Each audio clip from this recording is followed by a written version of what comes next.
চাই এনিভাৰ 24 পুৱাৰ কেইবাটাও গুৰুত্বপূৰ্ণ খবৰৰ সৈতে ষ্টুডিঅ'ত মই মন আগবঢ়াইছো প্ৰথমটো খবৰ।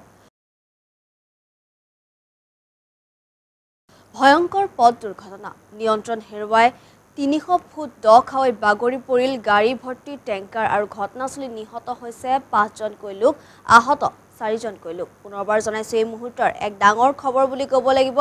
ভয়ংকৰ পথ দুৰ্ঘটনা সংঘটিত হৈছে নিয়ন্ত্ৰণ হেৰুৱাই 300 ফুট দ খাৱৈত বাগৰি পৰিল গাখীৰ ভৰ্তি টেংকাৰ। ঘটনাস্থলীত নিহত 5জনকৈ লোক আহত 4জন। আহতসকলক ততাতৈয়াকৈ কাছাৰৰ গ্ৰাম্য হস্পিটেলত ভৰ্তি কৰোৱা হৈছে বুলি জানিব পৰা গৈছে। আৰু মহাৰাষ্ট্ৰ মুম্বাই নাছিক ঘাইপথৰ নিউ কাছাৰ ঘাটৰ সমীপত এই ভয়ংকৰ দুৰ্ঘটনাটো সংঘটিত হৈছে আৰু ঘটনাস্থলীত উপস্থিত হৈছে আৰক্ষী বিষয়া। পুনৰবাৰ জনাইছে এই মুহূৰ্তৰ এক গুৰুত্বপূৰ্ণ খবৰ বুলি ক'ব লাগিব। পুনৰ এক ভয়ংকৰ পথ দুৰ্ঘটনা সংঘটিত হৈছে নিয়ন্ত্ৰণ হেৰুৱাই 300 ফুট দ খাৱৈত বাগৰি পৰিল গাখীৰ ভৰ্তি টেংকাৰ আৰু ঘটনাস্থলীত নিহত হৈছে 5জনকৈ লোক আহত 4জন বুলি জানিব পৰা গৈছে। আহতসকলক ততাতৈয়াকৈ কাছাৰৰ গ্ৰাম্য হস্পিটেলত ভৰ্তি কৰোৱা হৈছে বুলি জানিব পৰা গৈছে। আৰু মহাৰাষ্ট্ৰৰ মুম্বাই নাছিক ঘাইপথৰ নিউ কাছাৰ ঘাটৰ সমীপত এই দুৰ্ঘটনা সংঘটিত হৈছে আৰু ঘটনাস্থলীত উপস্থিত হৈছে আৰক্ষী। জনাইছো পৰৱৰ্তী খবৰ। কলকাতাৰ আৰজিকৰ মেডিকেল কলেজৰ চিকিৎসকৰ বৰ্বৰভাৱে অত্যাচাৰ তথা ধৰ্ষণ কৰি হত্যা কৰা প্ৰতিবাদত আমচু বিশ্বনাথ জিলা সমিতিৰ উদ্যোগত প্ৰতিবাদ সাব্যস্ত কৰা দেখা পোৱা গৈছে। আৰু এই ঘটনাৰ লগত জড়িত হত্যাকাৰীক দৃষ্টান্তমূলক শাস্তিৰ দাবী জনোৱাৰ লগতে শ্ৰদ্ধাঞ্জলিও জ্ঞাপন কৰা হয়। এই সন্দৰ্ভত সেই খবৰ আগবঢ়াইছো।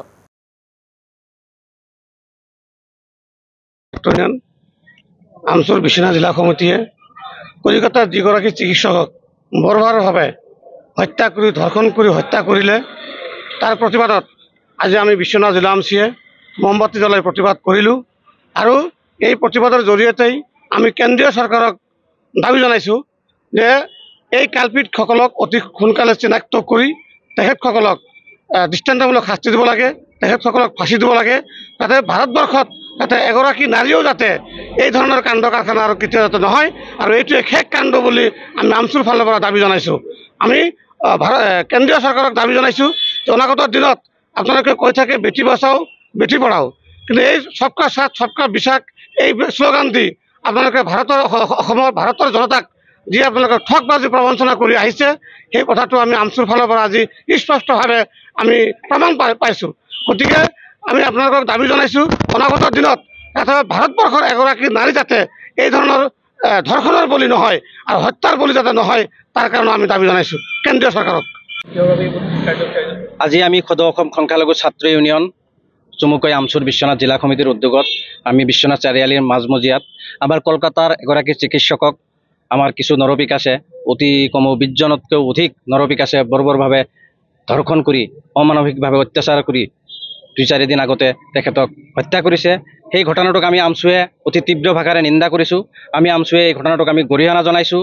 আৰু এই ঘটনাটোত যিসকল নৰপিকাছে এই চিকিৎসকগৰাকীক এই ধৰণৰ অমানৱীয় অত্যাচাৰৰ জৰিয়তে চিকিৎসকগৰাকীক হত্যা কৰিলে, এই হত্যাত জড়িত প্ৰতিগৰাকী কালপিতক প্ৰতিগৰাকী দোষীক অতি সোনকালে কৰায়ত্ব কৰি দৃষ্টান্তমূলক শাস্তিৰ কাৰণে আমি আমচুৱে দাবী উত্থাপন কৰিছোঁ। এই যিকেইগৰাকী দোষীয়ে এই চিকিৎসকগৰাকীক হত্যা কৰিলে সেইকেইটাক ফাষ্ট ট্ৰেক আদালতৰ জৰিয়তে বিচাৰ প্ৰক্ৰিয়া সম্পূৰ্ণ কৰি অতি কম দিনৰ ভিতৰত তেখেতসকলক ফাঁচীৰ ব্যৱস্থা কৰিব লাগে। এয়া আমাৰ আমচুৰ দাবী। আমি আৰু এটা কথা ক'ব বিচাৰিছোঁ যে এগৰাকী চিকিৎসক যদি চিকিৎসালয়ৰ ভিতৰতে সুৰক্ষিত নহয় তেতিয়াহ'লে আমাৰ দেশত নাৰীৰ স্থান ক'ত? যিটো আমাৰ ভাৰতবৰ্ষৰ স্বাধীনতাৰ 78টাকৈ বছৰ পাৰ হোৱাৰ পিছতো আজি যদি নাৰীয়ে এগৰাকী চিকিৎসকেই সুৰক্ষিত নহয় সাধাৰণ শ্ৰেণীৰ নাৰীসকলৰ কি গতি হ'ব সেই কথাটো কিন্তু অতিকৈ চিন্তনীয় বিষয়। যিটো সময়ত ভাৰতবৰ্ষৰ প্ৰধানমন্ত্ৰী নৰেন্দ্ৰ মোদী ডাঙৰীয়াই বেটি পঢ়াও বেটি বচাও শ্লোগানৰ জৰিয়তে তেখেতে বিভিন্ন সময়ত শ্লোগান দি থাকে, সেই শ্লোগানটো আজি ক'ত আছে? সেই শ্লোগানটো যেন আজি ধোঁৱা চাঙত উঠিছে আমাৰ অনুভৱ হৈছে। আমি পশ্চিমবংগ চৰকাৰক সকীয়াই দিব খুজিছোঁ যে আপুনি মমতা বেনাৰ্জী পশ্চিমবংগৰ মুখ্যমন্ত্ৰী আপুনি অতি সোনকালে যিকেইজন দোষী আছে সেই দোষীকেইগৰাকীক কৰায়ত্ব কৰি অতি সোনকালে আপুনি শাস্তি দিয়াৰ ব্যৱস্থা কৰক। কেৱল এগৰাকী দোষীক কৰায়ত্ব কৰি আপুনি বাকীসকলক যদি যিসকল ৰৌবৰালী আছে তেখেতসকলক যদি আপুনি উলিয়াই যোৱাৰ খুৰংগা উলিয়াই দিয়ে সেইটো আমি কেতিয়াও মানি নলওঁ। দোষীসকলক দৃষ্টান্তমূলক শাস্তি দিবই লাগিব, ফাঁচি দিবই লাগিব। আৰু যদি আপুনি ব্যৰ্থ হৈছে আপুনি ব্যৰ্থতা স্বীকাৰ কৰি আপোনাৰ মুখ্যমন্ত্ৰী পদৰ পৰা আপুনি পদত্যাগ কৰিব লাগে। আচলতে এই ঘটনা অতিকৈ জঘন্য ঘটনা হৈছে, নাৰকীয় ঘটনা হৈছে। প্ৰধানমন্ত্ৰী নৰেন্দ্ৰ মোদী ডাঙৰীয়াক আমি আহ্বান জনাইছোঁ, আপুনি এই ঘটনাটোক হস্তক্ষেপ কৰি পেলাই এই যি দোষীসকল আছে তেখেতসকলক ফাঁচি দিয়াৰ ব্যৱস্থা কৰিব লাগে। আৰু এই ঘটনাটো ভাৰতবৰ্ষৰ অন্তিম ধৰ্ষণৰ ঘটনা বা হত্যাৰ ঘটনা হিচাপে পৰিগণিত হ'ব লাগে। ইয়াৰ পিছত যাতে এগৰাকী নাৰীও এই ধৰণৰ অমানৱীয় ঘটনাৰ বলি হ'ব লগা নহয়, অমানৱীয় অত্যাচাৰৰ হত্যাৰ বলি ল'বলগীয়া নহয়, এই ব্যৱস্থাটো চৰকাৰে গ্ৰহণ কৰাৰ প্ৰয়োজন আছে। আমি চৰকাৰক আহ্বান জনাইছোঁ, নাৰীৰ সুৰক্ষা সুনিশ্চিত কৰিবই লাগিব, নাৰীৰ যিটো মৰ্যাদা সেই মৰ্যাদা দিবই লাগিব। আৰু যদি চৰকাৰে নোৱাৰে অনাগত দিনত আৰু এই দোষীসকল যদি দৃষ্টান্তমূলক শাস্তি নাপায়, তেখেতসকলক যদি ফাঁচি দিয়া নহয়, আমি আমচুয়া পৰৱৰ্তী সময়ত আজি গণতান্ত্ৰিকভাৱে আমি মমবাতি জ্বলাই আমি আন্দোলন কৰিছোঁ। পৰৱৰ্তী সময়ত আমি জংগী আন্দোলনৰ কাৰ্যসূচী আমি গ্ৰহণ কৰিবলৈ বাধ্য হ'ম। লগতে আমি জিলা আমচুৰ তৰফৰ পৰা আমাৰ যিগৰাকী চিকিৎসকক হত্যা কৰা হ'ল তেখেতৰ আত্মাৰ সদ্গতি কামনা কৰি আমি 1 মিনিট মৌন প্ৰাৰ্থনাও কৰিছোঁ আৰু তেখেতলৈ আমি মমবাতি জ্বলাই গভীৰ শ্ৰদ্ধাঞ্জলি জ্ঞাপন কৰিছোঁ। কুমচাই বুঢ়ীদিহিং নৈ প্ৰবল গৰাখহনীয়তা। ভুক্তভোগীৰ ৰাইজৰ কাষত অসমীয়া যুৱ মঞ্চৰ সজাতি দল লিডুৰ পৰা প্ৰভাত বৰাৰ এক প্ৰতিবেদন আগবঢ়াইছোঁ। হয়, মই বৰ্তমান উপস্থিত আছোঁ মাৰ্ঘেৰিটা বিধান সমষ্টিৰ অন্তৰ্গত কুমচাইত। আৰু এই কুমচাই পঞ্চায়তৰ অন্তৰ্গত যি অমৃত গাঁও, টকলং, মধুপুৰ, এই 3খন গাঁৱৰ ৰাইজে এতিয়া ভয় শংকাৰে জীৱন অতিবাহিত কৰিবলগীয়া হৈছে। ইয়াৰ মূল কাৰণ হৈছে কাষতে থকা বুঢ়ীদিহিং নৈ। মোৰ সতীৰ্থই দেখুৱাব আচলতে এইখনে সেই বুঢ়ীদিহিং নহয়। আৰু এই বুঢ়ীদিহিং নৈখনে যি এক সংহাৰী ৰূপ লৈ যি ধৰণে গৰাখহনীয়া কৰি গৈছে, যাৰ ফলস্বৰূপে এই অঞ্চলত বসবাস কৰা বহুকেইটা পৰিয়াল এই ঠাই এৰি নিজৰ পাতি লোৱা বাৰী, ফলে ফুলে জাতিষ্কাৰ হৈ থকা বাৰী এৰি তেওঁলোকে অন্য ঠাইলৈ যাবলগীয়া হৈছে। আৰু মোৰ কেমেৰা পাৰ্চনে সম্পূৰ্ণ দেখাৰ চেষ্টা কৰিছে আচলতে সৰুৱা এটা দ্বীপ সদৃশ হৈ আছে। আচলতে সেইটো দ্বীপ নহয়, এসময়ত মানুহৰ বাৰী আছিল, মানুহৰ ঘৰ আছিল। কিন্তু যি গৰাখহনীয়া, সেই গৰাখহনীয়াৰ ফলস্বৰূপে এতিয়া সেই ঠাইডোখৰ সম্পূৰ্ণ এতিয়া দ্বীপলৈ পৰিৱৰ্তন হৈছে আৰু দুই কাষেদি বুঢ়ীদিহিং নহয় নিজৰ গতি লৈছে। আচলতে এনেদৰে সম্পূৰ্ণ গৰাখহনীয়াই যেন এই গাঁওসমূহ বিধ্বস্ত কৰি পেলাইছে। এই ক্ষেত্ৰত আমি কিছু গঞা আছে, আমি তেওঁলোকৰ পৰা জানিব চেষ্টা কৰিম। হ'ল যি গঞা ৰাইজ আছে আমি তেওঁলোকৰ পৰা জানিব বিচাৰিম। হয়, ইয়াত আপুনি নিশ্চয় পৰিদৰ্শন কৰিছে, আপুনি হেৰি হয়। তো ইয়াত বহু ঘৰ মানুহে আছিল, এতিয়া প্ৰায় দেখিছে আপোনালোকে নিজেই পৰিদৰ্শন কৰি নিজেই দেখিছে, প্ৰায় ঘৰ আছিল। এতিয়া বৰ্তমান ক'ত গ'ল মানে মাটি বাৰী ক'ৰবাত কিনিছেগৈ বা কোনো কাৰোবাৰ ঘৰ বহুত অঘৰীয়ে লোকৰ মাটি বাৰীতে এতিয়া তেওঁলোকে জীৱ যাপন কৰিবলগীয়া হৈছে। একদম মানে বহুত মানে এটা জৰাজীৰ্ণ অৱস্থা মানে তেওঁলোকৰ এতিয়া মানে ভাষা মানে ক'বলৈ নাই। আৰু এনেই কিমানমান পৰিয়াল আছে যি হ'ল তেওঁলোকে এতিয়াৰ পৰা আঁতৰি যাবলগীয়া হ'ল? এতিয়া ক'ব গ'লে এতিয়া মোৰ হিচাপততো এতিয়া ক'ব গ'লে এনেই 50-60 ঘৰমান হৈছিলে চাগে, এতিয়া ইমানেই হ'ব।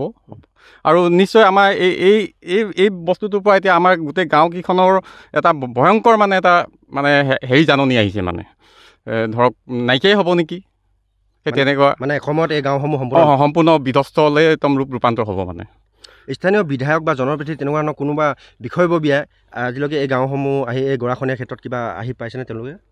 নাই, আজিলৈকে তেওঁলোকে পৰিদৰ্শনো কৰা নাই আহি। প্ৰায় তেওঁলোকে ইলেকশ্যনৰ টাইমত ফটা ঢোলটোৱে বজাই থাকে বাৰু আহি। প্ৰায় এই পৰিদৰ্শন বোলা বস্তুটো সিহঁতি আহি নাই চোৱা আৰু বুজ নাইও লোৱা আহি।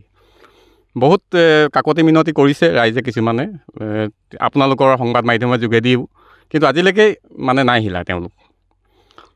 হয়, নিশ্চয়কৈ। এতিয়া আমাৰ মাজত আৰু এগৰাকী গঞা ৰাইজ আছে, আমি তেখেতৰ পৰা জানিব বিচাৰিম। হয় দাদা, কি ক'ব মানে আমাৰ মাননীয় ভাস্কৰ শৰ্মা ডাঙৰীয়াই বাৰম্বাৰতে আমাৰ মহিলা সমিতিয়ে গৈ কিনে গামোচা পিন্ধালে, মাৰ্ঘেৰিটাত বিধানসভাত গৈ কিনে অফিচত গৈ কিনে তেওঁ প্ৰতিশ্ৰুতি দিয়ে আহিম বুলি কৈ তেওঁ 1 নম্বৰ টকলঙত এতিয়ালৈকে ভৰি দিব পৰা নাই। তেখেত মিছলীয়া কথা দি কিনে প্ৰতিশ্ৰুতি কৰি কিনে দিম বুলি কৈ কিবা এটা দিম বুলি কৈ আজিলৈকে তেওঁ দিব পৰা নাই।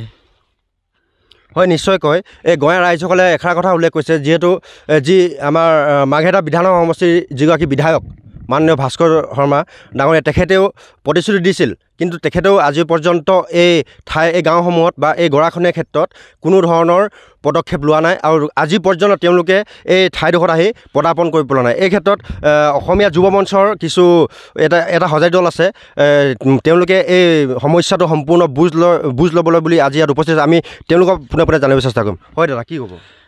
আজি আমি আচলতে আজি য'ত উপস্থিত আছোঁ, আমি অসমীয়া যুৱ মঞ্চ তিৰাপ জাংগুন আঞ্চলিক সমিতিৰ সৈতে আমি আজি এই অঞ্চলসমূহ পৰিদৰ্শন কৰোঁ। এটা কথা ক'বই লাগিব যে ইয়াত পৰিদৰ্শন কৰি আমি আচলতে দেখিছোঁহি যে ইয়াত ক'বলৈ গ'লে ব্যাপকভাৱে গৰাখহনীয়া ইয়াত সৃষ্টি হৈছে, যাৰ ফলত বহুত ৰাইজৰ সমস্যা পৰিবলগীয়া হৈছে। আমি আজি উপস্থিত থকা জেগাডোখৰ সমান্তৰালভাৱে আজি দুইলং টকলঙত আমি উপস্থিত আছোঁ। দুইলং টকলঙৰ সমান্তৰালভাৱে অমিত গাঁও, মধুপুৰ গোটেই অঞ্চলবিলাক আচলতে গৰাখহনীয়াৰ ব্যাপক গৰাখহনীয়াৰ সৃষ্টিৰ ফলত এফালৰ পৰা ধ্বংস কৰি গৈছে এক প্ৰকাৰ যদি ক'বলৈ যাওঁ। গতিকে আমি ইয়াত আহি গাঁও লোকসকলৰ লগত আমি কথা বতৰাবোৰ পাতি আমি গম পাওঁ। আটাইতকৈ দুখ লগা কথা ক'বলৈ গ'লে ইয়াৰ স্থানীয় যিগৰাকী জনপ্ৰতিনিধি আছে, এই জনপ্ৰতিনিধিগৰাকীক বাৰে বাৰে অনুৰোধ জনাই অহাৰ পাছতো কিন্তু আজিৰ দিনলৈকে আমি ক'বলৈ গ'লে এই মুহূৰ্তলৈকে আমি জানিব পাৰিছোঁ যে জনপ্ৰতিনিধিগৰাকী এই অঞ্চলটো পদাৰ্পণ কৰা নাই। ক'বলৈ গ'লে খুব লজ্জাজনক বিষয়, খুব দুখ লগা কথা। গতিকে আমি অসমীয়া যুৱ মঞ্চৰ তৰফৰ পৰা আমি এটা কথা স্পষ্ট সহকাৰে ক'বলৈ বিচাৰিছোঁ যে অতি শীঘ্ৰে ইয়াক বিজ্ঞানসন্মতভাৱে হওক, অতি শীঘ্ৰে ইয়াৰ ওপৰত এটা গৰাখহনীয়া ৰোধৰ বাবে এক ব্যৱস্থা গ্ৰহণ কৰিব লাগে। অন্যথা কিন্তু আমি অসমীয়া যুৱ মঞ্চৰ উদ্যোগতে ব্যাপকভাৱে আমি আন্দোলন কৰিবলৈ আমি বাধ্য হ'ম। এটা কথা ক'ব লাগিব যে আমি আজি ইয়াত আহি দেখিছোঁ যে এই গৰাখহনীয়া সমান্তৰালভাৱে কিন্তু পানীৰ সৃষ্টিৰ ফলত কিন্তু যেতিয়া বানপানী হয়, এক প্ৰকাৰ ক'বলৈ গ'লে বানপানীৰ ফলতো কিন্তু বহুতো সমস্যা ইয়াত সৃষ্টি হয়। সমস্যা এইকাৰণে ক'বলৈ বিচাৰিছোঁ যে ইয়াত মানুহ বহুতো আছে। আমি এতিয়া জানিবলৈ পাইছোঁ ইয়াত মানুহ যথেষ্ট ইয়াত সংখ্যা ঘৰ আছিলে, ইয়াৰ পৰা পানীৰ ফলত যাবলগীয়া হ'ল। কিন্তু তাৰ সমান্তৰালভাৱে যি গৰাখহনীয়া যদি এনেধৰণে যদি হৈ থাকে, তেনেহ'লে কিন্তু ইয়াত যে এদিন গাঁও আছিলে, সেই গাঁওখন কিন্তু নিচিহ্ন হৈ যাব, হেৰাই যাব।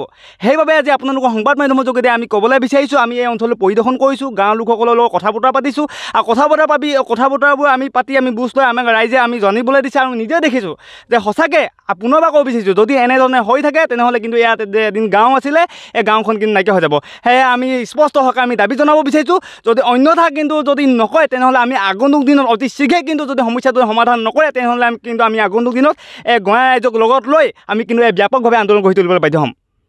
হয়, নিশ্চয়কৈ এটা কথা উল্লেখ কৰিব লাগিব, যিহেতু এই প্ৰবল গৰাখহনীয়াৰ বাবে এতিয়া গাঁৱৰ ৰাইজ লগতে দল সংগঠন সৰব হৈ উঠিছে আৰু তেওঁলোকে প্ৰত্যাহ্বান জনাইছে, যদিহে বিজ্ঞানসন্মতভাৱে এই গৰাখহনীয়া ৰোধ কৰাৰ যদি ব্যৱস্থা নকৰে তেওঁলোকে অনাগত দিনত এক প্ৰতিবাদী কাৰ্যসূচী ল'ব আৰু তাৰ বাবে সম্পূৰ্ণ দায়ী হ'ব শাসনাধিষ্ঠ চৰকাৰখন।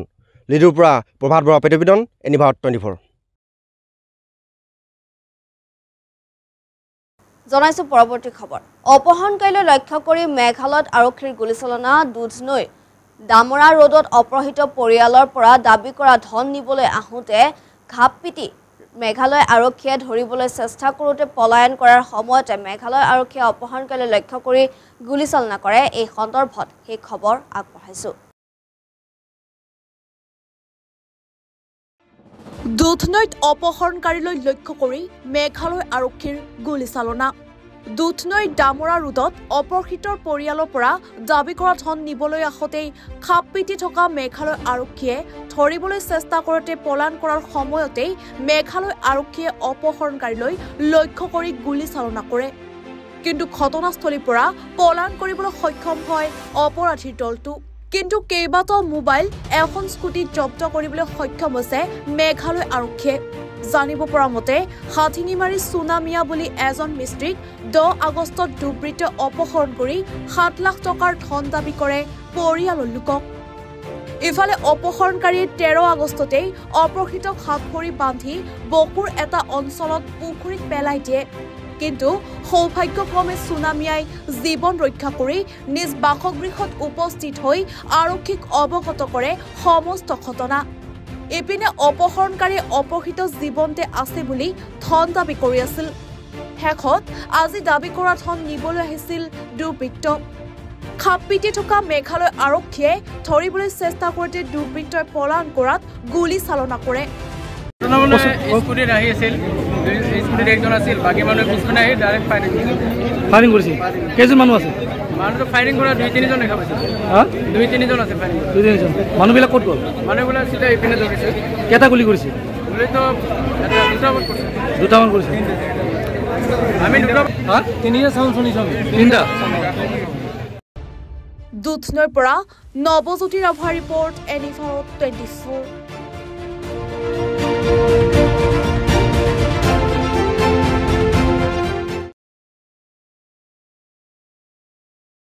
জনাইছোঁ পৰৱৰ্তী খবৰ। হাজোত শ্ৰী শ্ৰী মা মনসা পূজা। মা মনসাৰ আশীষ ল'লে বিধানসভাৰ অধ্যক্ষ বিশ্বজিৎ দৈমাৰীয়ে। অধ্যক্ষগৰাকীক সংগ দিয়ে অসম ৰাজ্যিক যুৱ আয়োগৰ সদস্য অসম মল্ল যুঁজ সন্থাৰ সভাপতি সন্মানীয় ৰাতুল শৰ্মা, যুৱ নেতা প্ৰকাশ চন্দ্ৰ দাসে। এই সন্দৰ্ভত সেই খবৰ আগবঢ়াইছোঁ। হাজোৰ বৰগাঁওস্থিত ঐতিহ্যমণ্ডিত শ্ৰী শ্ৰী মা মনসা পূজা মন্দিৰত ৫ গাঁও উন্নয়ন সমাজৰ উদ্যোগত আৰু গেৰুৱা গাঁও উন্নয়ন সমিতিৰ সৌজন্যত অনুষ্ঠিত শ্ৰী শ্ৰী মা মনসা পূজা। এই পূজাত উপস্থিত হৈ মা মনসা দেৱীৰ শ্ৰীচৰণত সেৱা জনাই ৰাইজৰ মংগল কামনা কৰিলে বিধানসভাৰ অধ্যক্ষ বিশ্বজিৎ দৈমাৰীয়ে। অধ্যক্ষগৰাকীক সংগ দিয়ে অসম ৰাজ্যিক যুৱ আয়োগৰ সদস্য অসম মল্ল যুঁজ সন্থাৰ সভাপতি সন্মানীয় ৰাতুল শৰ্মা, যুৱ নেতা প্ৰকাশ চন্দ্ৰ দাসে। আজি আহিলো, পূজা চালো, চবকে লগ পালো, ভাল লাগিল। ইয়াত সকলোৱে মা মনসাৰ আশীৰ্বাদ বিচাৰি পূজা পাঠ কৰিছে। আমাৰ জীৱনটোত যিখিনি আমাক আজিলৈকে মায়ে দিছে তাৰ কাৰণে ধন্যবাদ জনাইছে আৰু আহি থকা দিনতো যাতে আমাক সকলোকে ভালদৰে ৰাখে আৰু সদায় যেন এই জগতখনৰ মংগল হয়, আমাৰ মাজত মংগলময় এটা পৰিৱেশ হয়, তাৰ কাৰণে চবে আশীষ বিচাৰিছে। মই ভাবো বা আশা কৰো মা মনসাই চবকে আশীৰ্বাদ দিব, চবৰে মনোকামনা পূৰণ কৰিব। মই ৰূপালী জয়ন্তী বৰ্ষৰ সভাপতি হিচাপে মই নিজে গৌৰৱান্বিত যে আমাৰ প্ৰমোদ বেজবৰুৱা ডাঙৰীয়াই তেখেতৰ নেতৃত্বত ইমান সুন্দৰকৈ আমাৰ মনসা পূজাখন পৰিচালনা কৰি আছে। আজি আমাৰ এই মনসা পূজাখনৰ গৌৰৱ উজ্জ্বল ৰূপালী জয়ন্তী বৰ্ষ। এই ৰূপালী জয়ন্তী বৰ্ষত মানস কন্যা নামৰ যিখন আমাৰ আলোচনী প্ৰস্তুত কৰি উলিয়াইছে সম্পাদক সভাপতি মিষ্টাৰ বিশ্বজিৎ দাস ডাঙৰীয়া আৰু সম্পাদক প্ৰণৱ প্ৰমুখে সকলো কৰ্মকৰ্তাৰ সহযোগত আজি মানস কন্যাৰ জন্ম হৈছে। আমাৰ স্মৃতিগ্ৰন্থ কমিটিৰ সমূহ কৰ্মকৰ্তাই আগন্তুক দিনতো আৰু প্ৰচেষ্টা চলাব যাতে ইয়াতকৈ আমি বহু গুণ উন্নত এখন মানস কন্যা পাম। আজি এটা এনেকুৱা অনুভৱ হৈছে যেন ৰামদিয়াত এই মা মনসা পূজা যে চলি আছে, এই ৰাইজৰ যিটো জনসমুদ্ৰ ইয়াত আহিছে, এই জনসমুদ্ৰত পৰিণত হৈছে। তাৰ কাৰণে আজি যি 25 বছৰৰ কষ্ট কৰিলোঁ, এই কষ্ট যেন আজি সকলো সাফল্যমণ্ডিত হৈছোঁ তাৰ এটা অনুভৱ হৈছে। কাৰণ কি অসমৰ বিভিন্ন প্ৰান্তত মনসা পূজা চলি আছে, যদিও চলি আছে ৰামদিয়া মনসা মন্দিৰৰ দৰে তেওঁলোকে পৰিচালনা আজি পৰ্যন্ত কৰিব পৰা নাই। কাৰণ কিয় চাওক, আজি ৰামদিয়া মা মনসা পূজাত বহুত মহ বুলি হ'ব। আজি দেৱীৰ চকু সোণৰ লগাই দিছে, এই যাতে আমি প্ৰত্যেকটো খুঁটাত সোণ খটুৱাই নাকবিলাকত সোণ খুটাই আমি কৰিব পাৰোঁ, এইটোৱে মাৰ ওচৰত প্ৰাৰ্থনা কৰিছোঁ। হাজোৰ পৰা মৃদুল মজুমদাৰ ৰিপৰ্ট এনিভাৰত 24।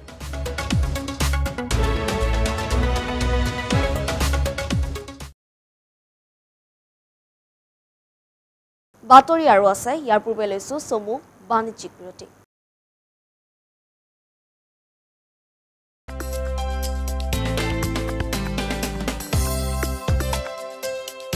আপোনাৰ ঘৰখন আৰু অফিচ চালে চকুৰোৱাকৈ সজাওক। আজি আহক সকলো ধৰণৰ অত্যাধুনিক ফাৰ্নিচাৰৰ বাবে চিটি ফাৰ্নিচাৰ 6 মাইল গুৱাহাটী। আমাৰ ঠিকনা 6 মাইল পাঞ্জাবাৰী ৰোড, পুৰবিতাৰীৰ সন্মুখত, গুৱাহাটী। আমাৰ যোগাযোগ নম্বৰ 9435013969।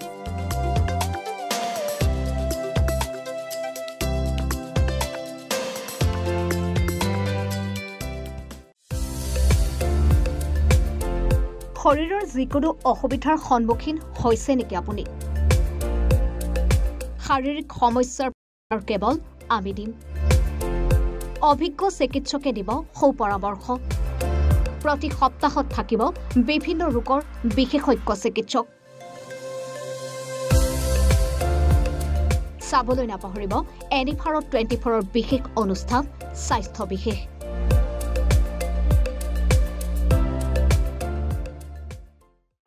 ৰব আপুনি যে এটা অপৰাধ কৰিবলৈ গৈ আছে আপুনি জানেনে এই নাবালিকা গৰাকীক এতিয়াই বিয়াত বহোৱাটো যে এটা অপৰাধ আপুনি জানেনে অপৰাধ কেনেকৈ মোৰ ছোৱালী মোৰ কথা তুমি যিয়েই নোকোৱা ভূঞা 18 বছৰৰ তলৰ যিকোনো কন্যা সন্তানৰ বিয়া দিলেই আইনগতভাৱে এক দণ্ডনীয় অপৰাধ বিয়া দিয়াজন যিমান দায়ী বিয়া পতাজনো সমানে দায়ী এতিয়া তাই পঢ়া শুনা কৰাৰ বয়স খেলা ধূলা কৰাৰ বয়স তাই খেলিবলৈ দিয়ক পঢ়িবলৈ দিয়ক আৰু চাব এদিন আপুনি তাইক লৈ গৌৰৱ অনুভৱ কৰিব পাৰিব এতিয়াই তাইক সংসাৰৰ বোজা দি তাইৰ ভৱিষ্যত জীৱনটো অন্ধকাৰ কৰাৰ অধিকাৰ তোমাৰ জানো আছে মোৰ ভুল হৈ গ'ল মাজনী মোক ক্ষমা কৰিবা শিক্ষা ল'ৰা ছোৱালী উভয়ৰে প্ৰাপ্য আৰু অধিকাৰ আপোনাৰ কন্যা সন্তানক তাইৰ এই প্ৰাপ্যৰ পৰা বঞ্চিত নকৰাব বাল্য বিবাহ ভাৰতীয় আইনৰ দ্বাৰা বিহিত এক দণ্ডনীয় অপৰাধ এনে অপৰাধ কৰি আপোনাৰ কন্যা সন্তানৰ ভৱিষ্যত অন্ধকাৰৰ মাজলৈ ঠেলি নিদিব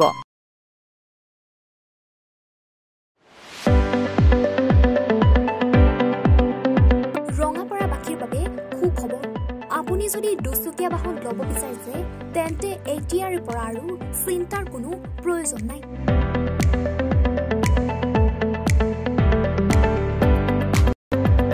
আপুনিও আহিব পাৰে DBP এছ'চিয়েটলৈ বাজাজ টু হুইলাৰ ডিলাৰ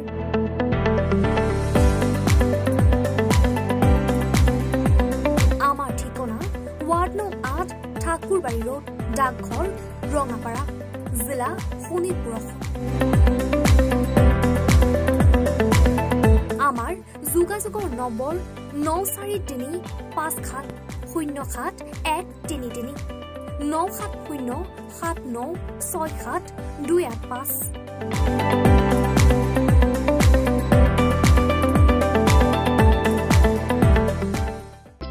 আপুনি ঔষধ বিচাৰি হাবাথুৰি খাইছে নেকি যদি খাইছে তেন্তে এতিয়াৰে পৰা আৰু চিন্তাৰ কাৰণ নাই কিয়নো আপুনি বিচৰা ধৰণৰ সকলো ঔষধ উপলব্ধ থাকিব নমন মেডিকছত নমন মেডিকছত অধিক পৰিমাণৰ ঔষধ ক্ৰয় কৰিলে আপুনি পাব 10% ৰেহাই কিছু দিনৰ পাছত নমন মেডিকছত উপলব্ধ হ'ব সকলো বিভাগৰ অভিজ্ঞ চিকিৎসক গতিকে দেৰি কিয় কৰিছে আমাৰ ঠিকনা গণেশগুৰি স্বৰ্গীয় খগেন মহন্ত পথ দিছপুৰ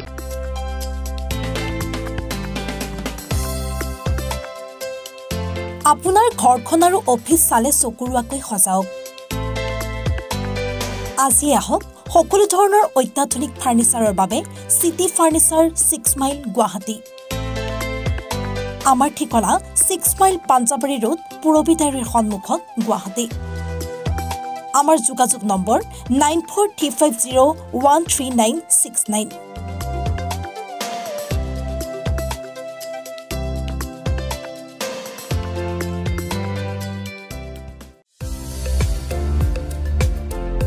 শৰীৰৰ যিকোনো অসুবিধাৰ সন্মুখীন হৈছে নেকি আপুনি শাৰীৰিক সমস্যাৰ কেৱল আমি দিম অভিজ্ঞ চিকিৎসকে দিব সুপৰামৰ্শ প্ৰতি সপ্তাহত থাকিব বিভিন্ন ৰোগৰ বিশেষজ্ঞ চিকিৎসক চাবলৈ নাপাহৰিব এনিফাৰত 24ৰ বিশেষ অনুষ্ঠান স্বাস্থ্য বিশেষ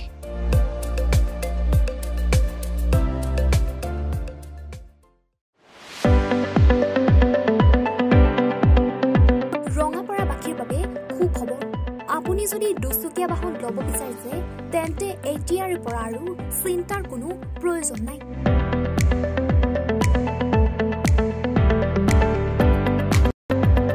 আপুনিও আহিব পাৰে DBP এছ'চিয়েটলৈ বাজাজ টু হুইলাৰ ডিলাৰ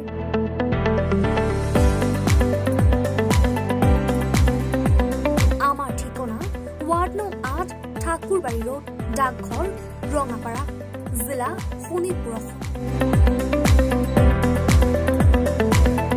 আমাৰ যোগাযোগৰ নম্বৰ 9435707133 9707967285285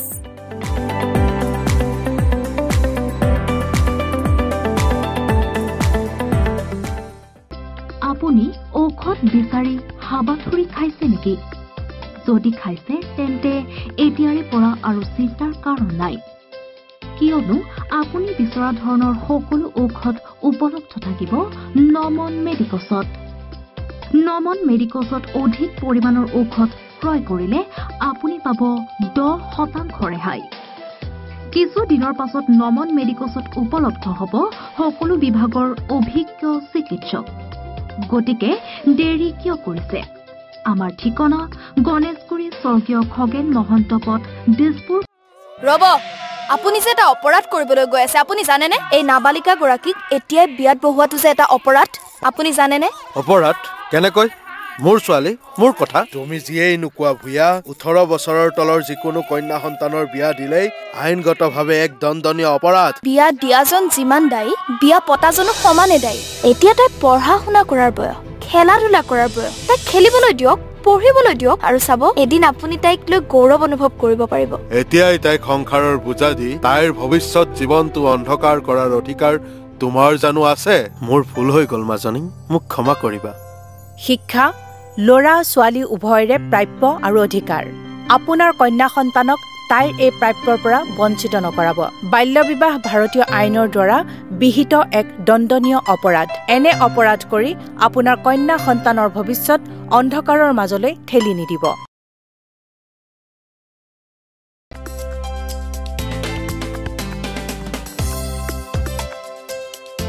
আপোনাৰ ঘৰখন আৰু অফিচ চালে চকুৰোৱাকৈ সজাওক। আজি আহক সকলো ধৰণৰ অত্যাধুনিক ফাৰ্নিচাৰৰ বাবে চিটি ফাৰ্নিচাৰ 6 মাইল গুৱাহাটী। আমাৰ ঠিকনা 6 মাইল পাঞ্জাবাৰী ৰোড, পুৰবিতাৰীৰ সন্মুখত, গুৱাহাটী। আমাৰ যোগাযোগ নম্বৰ 9435013969।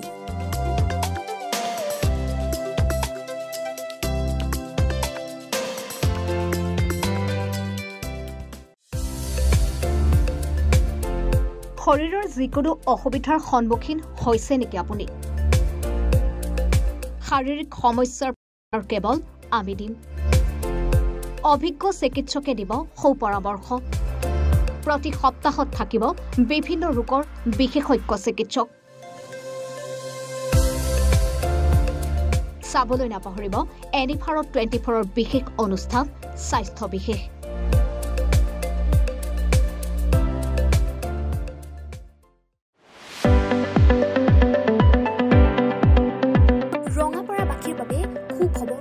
আপুনি যদি দুচকীয়া বাহন ল'ব বিচাৰিছে তেন্তে এতিয়াৰে পৰা আৰু চিন্তাৰ কোনো প্ৰয়োজন নাই।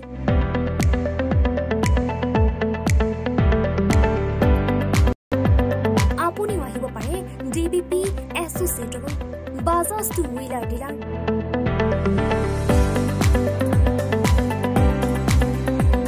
আমাৰ ঠিকনা ৱাৰ্ড নং 8, ঠাকুৰবাৰী ৰোড, ডাকঘৰ, ৰঙাপাৰা, জিলা শোণিতপুৰ। আমাৰ যোগাযোগৰ নম্বৰ 9435707133 9707967285285।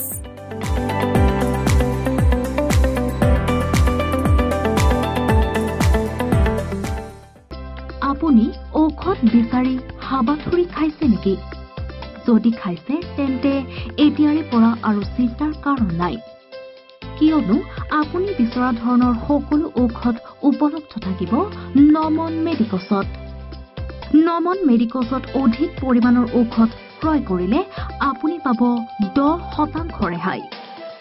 কিছু দিনৰ পাছত নমন মেডিকছত উপলব্ধ হ'ব সকলো বিভাগৰ অভিজ্ঞ চিকিৎসক। গতিকে দেৰি কিয় কৰিছে? আমাৰ ঠিকনা গণেশগুৰি স্বৰ্গীয় খগেন মহন্ত পথ, দিছপুৰ।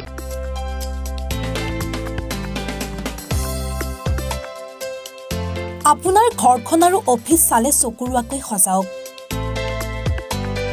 আজি আহক সকলো ধৰণৰ অত্যাধুনিক ফাৰ্নিচাৰৰ বাবে চিটি ফাৰ্নিচাৰ 6 মাইল গুৱাহাটী। আমাৰ ঠিকনা 6 মাইল পাঞ্জাবাৰী ৰোড, পুৰবিতাৰীৰ সন্মুখত, গুৱাহাটী। আমাৰ যোগাযোগ নম্বৰ 9435013969।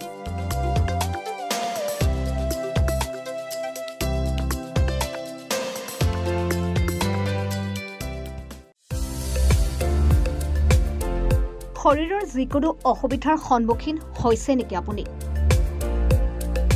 শাৰীৰিক সমস্যাৰ কেৱল আমি দিম অভিজ্ঞ চিকিৎসকে দিব সুপৰামৰ্শ প্ৰতি সপ্তাহত থাকিব বিভিন্ন ৰোগৰ বিশেষজ্ঞ চিকিৎসক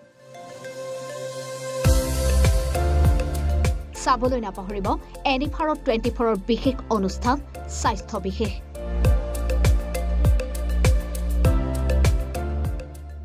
আপুনি ঔষধ বিচাৰি হাবাথুৰি খাইছে নেকি যদি খাইছে তেন্তে এতিয়াৰে পৰা আৰু চিন্তাৰ কাৰণ নাই কিয়নো আপুনি বিচৰা ধৰণৰ সকলো ঔষধ উপলব্ধ থাকিব নমন মেডিকছত নমন মেডিকছত অধিক পৰিমাণৰ ঔষধ ক্ৰয় কৰিলে আপুনি পাব 10% ৰেহাই কিছু দিনৰ পাছত নমন মেডিকছত উপলব্ধ হ'ব সকলো বিভাগৰ অভিজ্ঞ চিকিৎসক গতিকে দেৰি কিয় কৰিছে আমাৰ ঠিকনা গণেশগুৰি স্বৰ্গীয় খগেন মহন্ত পথ দিছপুৰ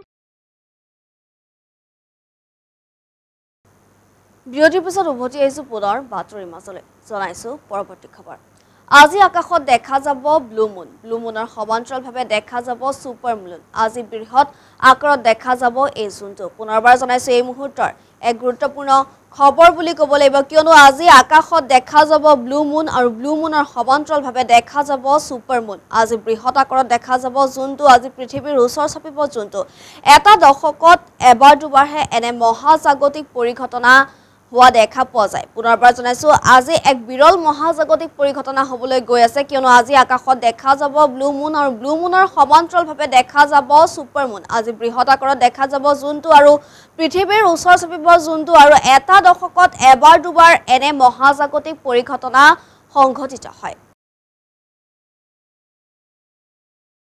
জনাইছো পৰৱৰ্তী খবৰ বিলাসীপাৰাত গৰিয়ামৰীয়া জাতীয় পৰিষদৰ নাগৰিক অভিৱৰ্তন সভা বিলাসীপাৰাৰ পদ্মশ্ৰী প্ৰতিমা বৰুৱা পাণ্ডে প্ৰেক্ষাগৃহত সভা অনুষ্ঠিত হয় এই সন্দৰ্ভত সেই প্ৰতিবেদন আগবঢ়াইছো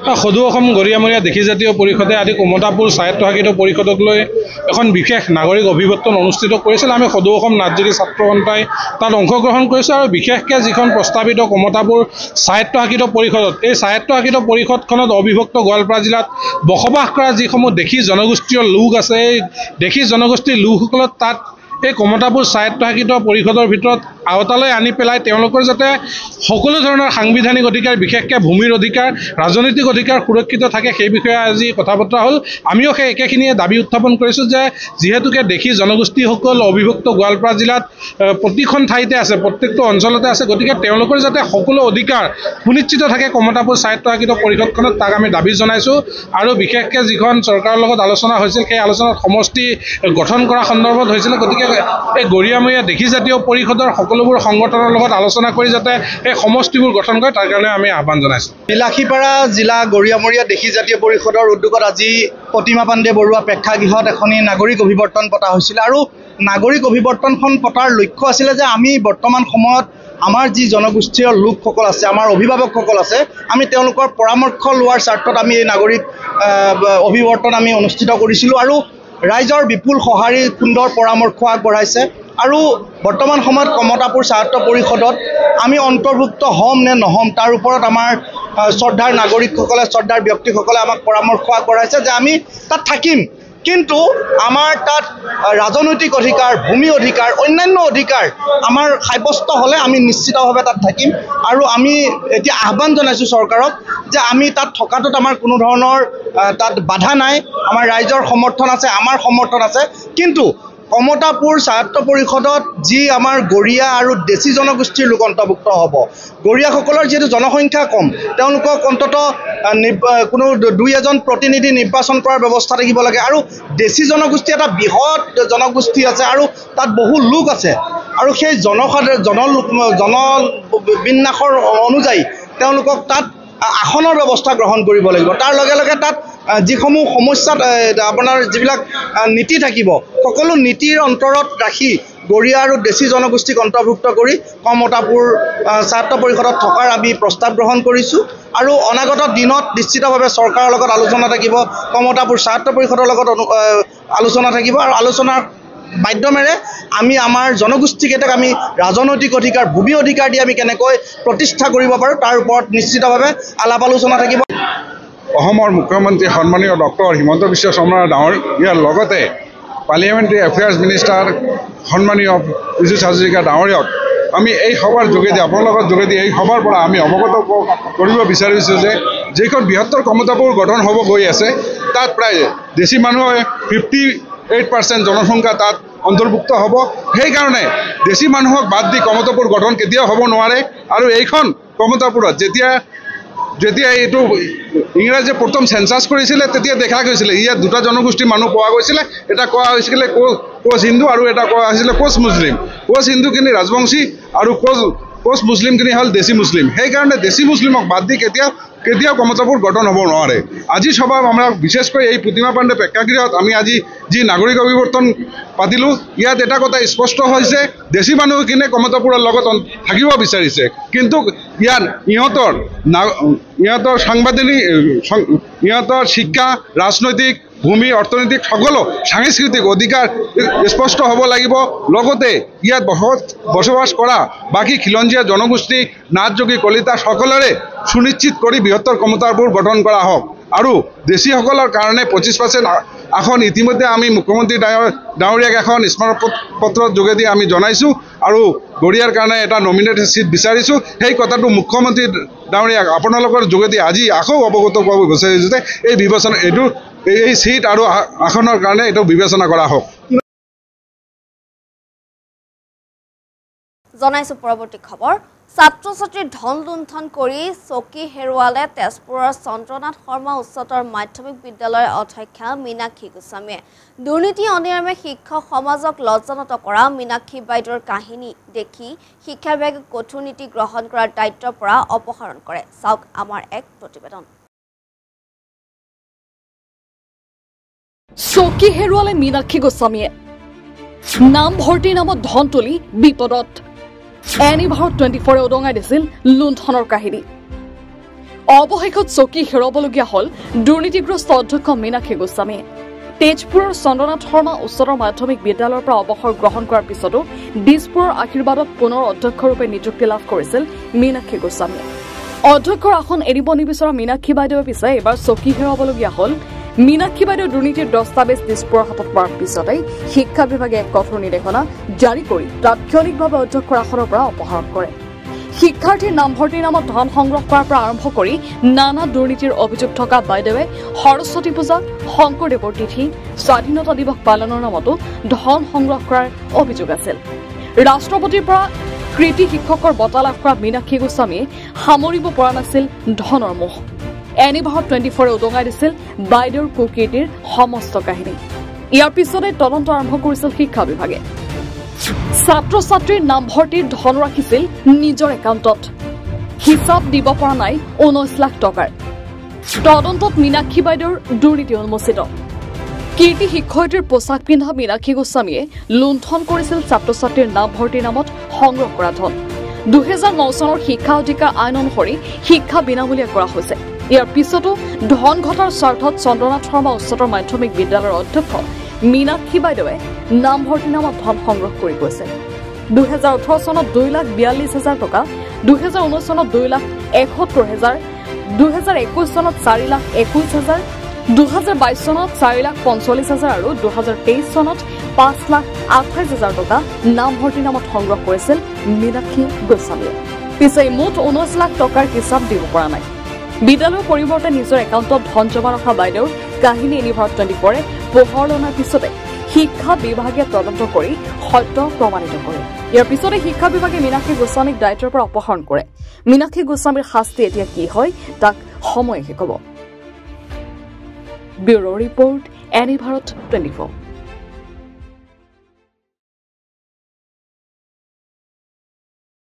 জনাইছো পৰৱৰ্তী খবৰ। চৰকাৰী বিভাগৰ নিযুক্তি প্ৰক্ৰিয়াৰ ভয়ংকৰ দুৰ্নীতি সংঘটিত কৰাৰ অভিযোগ উত্থাপন হৈছে। কিন্তু কোন বিভাগত সংঘটিত হৈছে এই দুৰ্নীতি, এই সন্দৰ্ভত আমাৰ এক প্ৰতিবেদন আগবঢ়াইছো। চৰকাৰী নিযুক্তিত দুৰ্নীতি, লিখিত পৰীক্ষাত আখোৱা, লিখিত পৰীক্ষাৰ বহীত অভাৰ ৰাইটিং, লিখিত পৰীক্ষাৰ বহীত মূল্যায়ন ব্যৱস্থাত আগুৱা লিখিত পৰীক্ষাৰ বহীত নাই মুখ্য পৰীক্ষকৰ চহী ৰাজ্য চৰকাৰৰ খাদ্য আৰু যোগান বিভাগৰ তৰফৰ পৰা 2008 চনৰ 20 আগষ্টত 145টা উপ পৰিদৰ্শক পদত নিযুক্তিৰ বাবে প্ৰকাশ কৰা হৈছিল এক বিজ্ঞাপন এই বিজ্ঞাপনৰ বিপৰীতে দিয়া নিযুক্তিত জালিয়াতি সংঘটিত কৰাৰ অভিযোগ উত্থাপন হৈছে অভিযোগ অনুসৰি জালিয়াতিৰ আশ্ৰয় লৈ 16 জনকৈ উপ পৰিদৰ্শকে চাকৰি কৰি আছে এই নিযুক্তি প্ৰক্ৰিয়াৰ লিখিত পৰীক্ষাৰ বহী মূল্যায়ন কৰাৰ সময়ত কেলেংকাৰী সংঘটিত কৰাৰ অভিযোগ উঠিছে নিযুক্তি পৰীক্ষাত ৰোল নম্বৰ 116 23806 27190 1331 252 72 74 78 214 09 34 82 273 88 4156 37 84 77 9113 2969 277 55 5966 অভিযোগ মতে এই ৰোল নম্বৰ কেইটাৰ লিখিত পৰীক্ষাৰ বহীত অভাৰ ৰাইটিং আৰু মূল্যায়ন ব্যৱস্থাত আগুৱা পোৱা গৈছে ৰোল নম্বৰ 27755ৰ বহীত 34 নম্বৰ প্ৰশ্নত শুদ্ধ আৰু কটা দিন দুটা আছে 48 নম্বৰ প্ৰশ্নৰ এ আৰু বি দুটাতে টিক মাৰ্ক স্পষ্ট থকাৰ পিছতো নিৰীক্ষকে শুদ্ধ বুলি চিন দিছে 64 নম্বৰ প্ৰশ্নৰ চি আৰু টি দুটাতে টিক মাৰ্ক স্পষ্ট থকাৰ পিছতো নিৰীক্ষকে শুদ্ধ বুলি চিন দিছে আৰু 70 নম্বৰ প্ৰশ্নৰ চি আৰু টি দুটাতে টিক মাৰ্ক স্পষ্ট থকাৰ পিছতো নিৰীক্ষকে শুদ্ধ বুলি চিন দিছে আৰু মূল্যায়ন ব্যৱস্থাত আখুবা আছে ইফালে 2018 চনতেই ভঙাগড় আৰক্ষী থানাত এই অভিযোগৰ তদন্ত বিচাৰি এক গোচৰ ৰুজুৰ বাবে আবেদন জমা কৰা হৈছিল আনহাতে 4 বছৰে একেখন চকীত বহি আছে মিলি দাসৰ বাবে নিৰ্বাচনী আচৰণ বিধি উলংঘা বিভাগৰ খাদ্য আৰু অসামৰিক যোগান বিভাগৰ আয়ুক্তৰ কাৰ্যালয়ত কৰ্মৰত মিলি দাস দীৰ্ঘদিনৰ পৰা গুৱাহাটীতে আছে পৰিদৰ্শক পদত থকা মিলি দাস কিদৰে দীৰ্ঘদিন গুৱাহাটীৰ কাৰ্যালয়ত থাকিবলৈ সক্ষম হৈছে সেয়া ৰহস্যজনক বিষয় চৰকাৰী তথ্য অনুসৰি 2020 চনৰ 11 নৱেম্বৰৰ পৰা খাদ্য আৰু অসামৰিক যোগান বিভাগৰ আয়ুক্তৰ কাৰ্যালয়ত নিযুক্ত হৈ আছে মিলি দাস ৰাজ্য চৰকাৰৰ আন কৰ্মচাৰীৰ বাবে বদলিৰ নিয়ম আছে যদিও মিলি দাসে সকলোবোৰ মেনেজ কৰি গুৱাহাটীত থকাৰ সকলো ব্যৱস্থা কৰি ৰাখিছে 3 বছৰৰ মূৰে আন চৰকাৰী বিষয়া কৰ্মচাৰী বদলি হয় কিন্তু মিলি দাসৰ বাবে যেন চৰকাৰে পৃথক নিয়ম কৰি ৰাখিছে খাদ্য আৰু অসামৰিক যোগান বিভাগৰ আয়ুক্তৰ কাৰ্যালয়ৰ পৰিদৰ্শক মিলি দাসৰ বাবে নিৰ্বাচনী আচৰণ বিধি উলংঘা কৰিছে বিভাগটোৱে সত্য সমাপ্ত লোকসভা নিৰ্বাচনৰ আচৰণ বিধি বলবৎ হোৱাৰ পূৰ্বে নিৰ্বাচন আয়োগৰ নিৰ্দেশ মৰ্মে 3 বছৰতকৈ অধিক কাল একে ঠাইতে নিযুক্ত হৈ থকা চৰকাৰী বিষয়া কৰ্মচাৰীক বদলি কৰা হৈছিল সেই নিয়মে কিন্তু ঢুকি নাপালে মিলি দাসক এগৰাকী বিষয়াক ৰক্ষণাবেক্ষণ দিয়াৰ বাবে খাদ্য আৰু অসামৰিক যোগান বিভাগে নিৰ্বাচনী আচৰণ বিধি উলংঘা কৰাটো আশ্চৰ্যজনক বিষয় দিছপুৰৰ ঐক্যতে সংঘটিত এই ঘটনাই সকলো বিভাগতে বিৰূপ প্ৰভাৱ পেলাইছে ব্যুৰো ৰিপৰ্ট এনিভাৰত 24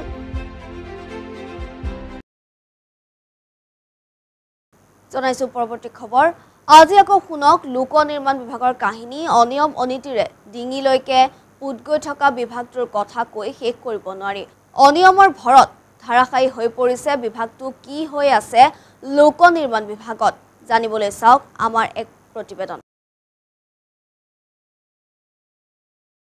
লোক নিৰ্মাণ বিভাগত কেনেদৰে চলি আছে অনিয়ম কোনে ভুৱা নথিৰে লাভ কৰি আছে কামৰ আবণ্টন কাৰ বাবে বিশেষ দৰত মুখ্য অভিযন্তা হিৰেণ দাসৰ মেছাৰ্ছ RF কনষ্ট্ৰাকশ্যনৰ ভুৱা নথিৰ বিচাৰ নহয় কিয় টাৰ্ণ অভাৰৰ হিচাপ পৃথক হয় কেনেকৈ ঊৰ্ধ্বতন মহলৰ কালৈকো কেৰেপ্ত কৰি এগৰাকী মুখ্য অভিযন্তাই এটা বিভাগত কেনেদৰে দখলদাৰিত্ব অব্যাহত ৰাখিছে সেই কথাৰ উমান ল'বলৈ হলে আপুনি যাব লাগিব লোক নিৰ্মাণ বিভাগলৈ হয় বিভাগটোৰ এগৰাকী মুখ্য অভিযন্তা হীৰেন দাস। দাসৰ কথাই আইন হৈ পৰে এই গুৰুত্বপূৰ্ণ বিভাগটোত। অভিযোগ মতে এগৰাকী মুখ্য অভিযন্তাৰ পৃষ্ঠপোষকতাত বিভাগটোত কেৱল চলি আছে ভুৱা নথি পত্ৰৰ ৰাজত্ব। এনেদৰে ভুৱা নথি পত্ৰ দাখিল কৰিয়েই অভিযন্তাগৰাকীৰ সোঁহাতৰ বহু প্ৰতিষ্ঠানে অনায়াসে লোক নিৰ্মাণ বিভাগৰ কাম লাভ কৰি অহাৰ অভিযোগ দীৰ্ঘদিনীয়া। এই প্ৰক্ৰিয়াৰে ভুৱা নথি পত্ৰ দাখিল কৰিয়েই মেছাৰ্জ RF কনষ্ট্ৰাকশ্যন এণ্ড কনচালটেঞ্চি নামৰ ঠিকাদাৰী প্ৰতিষ্ঠানটোৱেও লাভ কৰি আহিছে চৰকাৰী কামৰ আবণ্টন। প্ৰতিষ্ঠানটো কাম আদায় কৰি দিয়াত বিশেষভাৱে সক্ৰিয় ভূমিকা লৈ আহিছে নোমন আহমেদ নামৰ লোকজনে। এই দিশত বিভাগটোৰ কাৰিকৰী শাখাৰ বিষয়া মানালী গগৈৰ ভূমিকাও বিতৰ্কিত। কাম আবণ্টনত এওঁলোকৰ হেনো থাকে গুৰুত্বপূৰ্ণ ভূমিকা। কিয় বিতৰ্কত হীৰেন দাস? কাম আবণ্টনৰ পূৰ্বে কিয় পৰীক্ষা নহয় নথি পত্ৰ? কিয় পৃথক পৃথক হয় টাৰ্ণঅভাৰৰ পৰিমাণ? এটা পেন নম্বৰৰ বিপৰীতে কেনেকৈ পৃথক হয় UDIN নম্বৰ? জালিয়াতিৰে কাম লাভ মেছাৰ্জ RF কনষ্ট্ৰাকশ্যনৰ। Messrs RF construction and consultancy নামৰ বহু বিতৰ্কিত প্ৰতিষ্ঠানটোৰ কাহিনীও কৈ শেষ কৰিব নোৱাৰা অৱস্থা। উক্ত প্ৰতিষ্ঠানটোৰ স্বত্বাধিকাৰ আওলাদ হুছেইন লস্কৰৰ কথা আৰু সুকীয়া। প্ৰতিষ্ঠানটোৰ নামত ব্যৱহাৰ কৰা আওলাদ হুছেইন লস্কৰৰ ACSPL 98876 নম্বৰৰ পেন কাৰ্ড আৰু 22056743AHTJ4217 নম্বৰ UDIN নম্বৰ বিপৰীতে এইজন ব্যক্তিয়ে প্ৰতি বছৰে পৃথক পৃথক টাৰ্ণঅভাৰৰ হিচাপ দাখিল কৰি আভুৱা ভাৰি আহিছে। এই হিচাপৰ সবিশেষ ৰাজহুৱা কৰিবলৈ সাজু হৈ উঠিছে এনি ভাৰত 24। আনহে নালাগে এখন পেন কাৰ্ডৰ বিপৰীতে পৃথক UDIN নম্বৰ ব্যৱহাৰ কৰি ৰহস্যময় পৰিস্থিতিৰ সৃষ্টি কৰা হৈছে। এইসমূহ তথ্য আহৰণ কৰিছে আমাৰ প্ৰতিনিধিয়ে। আৰু কিমান দিনলৈ হুছেইন লস্কৰ দৌৰাত্ম্য অব্যাহত থাকিব লোক নিৰ্মাণ বিভাগত? আৰু কিমান দিনলৈ বিভাগটোত নিজৰ ৰাজত্ব চলাব মুখ্য অভিযন্তা হীৰেন দাসে? এতিয়া এই প্ৰশ্ন উঠিছে সকলোৰে মাজত। News desk report, any Bharat 24।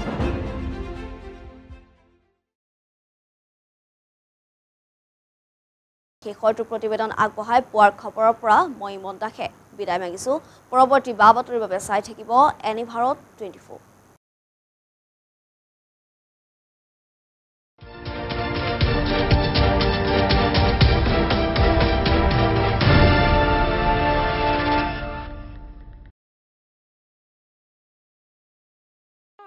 ৰব, আপুনি যে এটা অপৰাধ কৰিবলৈ গৈ আছে, আপুনি জানেনে? এই নাবালিকা গৰাকীক এতিয়াই বিয়াত বহোৱাটো যে এটা অপৰাধ, আপুনি জানেনে? অপৰাধ কেনেকৈ? মোৰ ছোৱালী, মোৰ কথা। তুমি যিয়েই নোকোৱা ভূঞা, 18 বছৰৰ তলৰ যিকোনো কন্যা সন্তানৰ বিয়া দিলেই আইনগতভাৱে এক দণ্ডনীয় অপৰাধ। বিয়া দিয়াজন যিমান দায়ী, বিয়া পতাজনো সমানে দায়ী।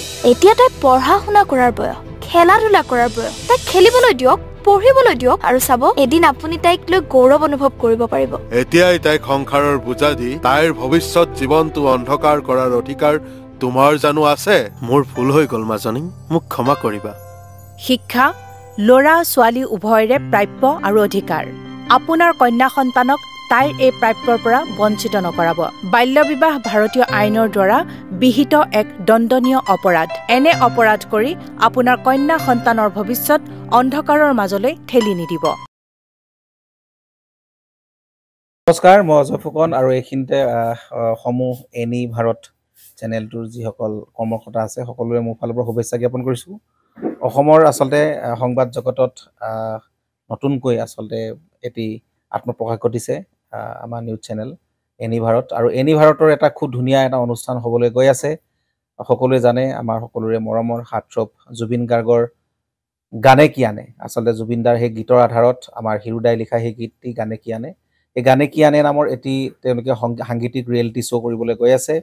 আৰু 15 আগষ্টৰ পৰা গোটেই আৰম্ভ হ'ব।